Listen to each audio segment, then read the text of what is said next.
Hello and welcome. This video is about automating your keyboard using Python. Before we are starting, open up your terminal or CMD and type in pip install pineput and make sure that pineput is installed. If you're using a Mac, as I'm doing, you have to go through following steps. That is, open up your security and privacy settings, go to accessibility, and now you have to add Python and, in my case, the Anaconda environment here. If you're not doing that, it won't work. Now we are ready to start. So our first step is to import the necessary module. And I'm just using the same syntax as the official PyInput documentation. So I'm just copy pasting this stuff here inside my script. So if I'm doing that, I have this keyboard variable. And we are taking a closer look at this keyboard variable using the dir function, which is just providing us the properties and methods of a certain object. So if we're doing that, we're getting some information here, for example, that we can use press, release, touch, and type, and stuff like that. So I'm interested in the press method. So I'm using keyboard.press, and this is working like that. I'm providing a certain character as an argument here. So if I'm using 1, for example, and execute that, the 1 is being pressed, that is why I'm getting a 1 here. So if I'm using, for example, a letter, it's also working, I'm getting a letter here. So you see how it works, right? Now, how can I press, for example, enter or backspace or space? Therefore, I need this key object. And let's take a closer look at this key object with the dir function again. So as you see here, you're getting every key on your keyboard, as you see. So for example, the F keys, down, enter, escape, CMD, and stuff like that, okay? So I'm interested in the space, so I'm just providing key.space here. So if I'm executing that, as you see, the next line is starting with a space in the beginning. So another example would be to use the enter key, and if I'm doing that, I'm getting in the next line. So it works perfectly, right? Now, as promised in the thumbnail, we are programming a bot out of that. So let's define a bot here, which is taking the delay as an argument. You will understand in a second what that is about. This bot is working like that. We are defining an infinite loop here inside this function. And we are just using this syntax here, so we are pressing a key and we are using space here. And now we have to tell this function that it has to make a break between pressing those keys. So my goal is that the space is being pressed every 2 seconds, let's say. So that is where this delay argument is for. So I'm using time.sleep and provide delay as an argument of that. So I can define individually how long this delay should be, and that is in seconds, by the way. And we have to, sorry, I forgot about that, we have to import the time module for that. So let's run that and test that. So let's use this bot and provide 2 seconds as the time between those key presses. So as you see here, this is working perfectly. So every 2 seconds, the space is being pressed until the end of time, because we got an infinite loop here.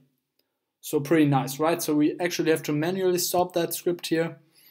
And let's just take another example. Let's take 0.5 seconds here as the time between those keystrokes. So if we're executing that, as you see, this is moving way faster. So we have to stop that manually.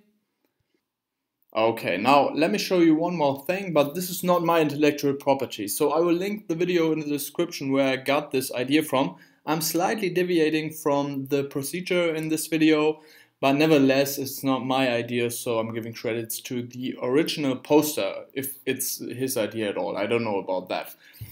So the idea was to make Python type like a human.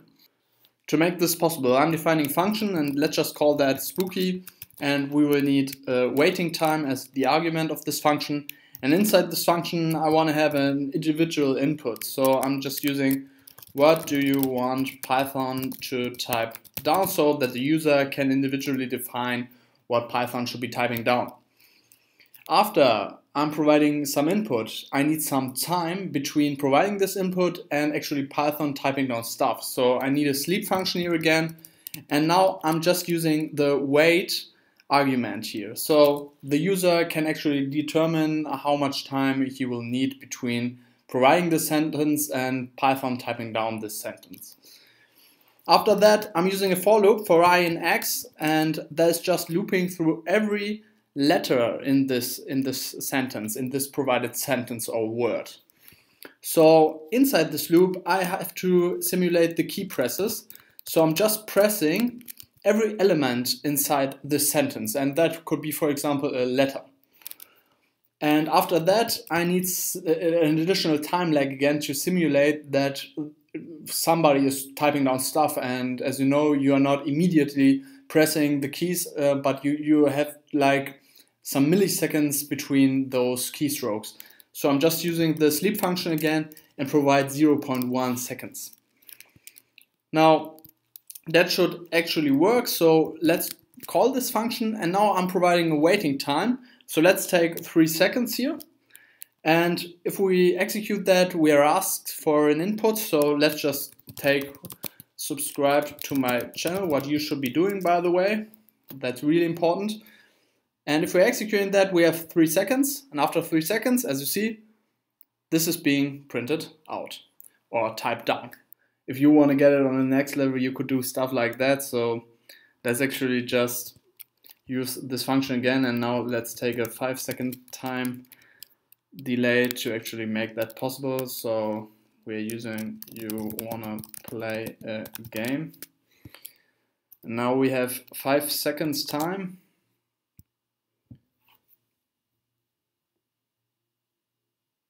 And you could do stuff like that.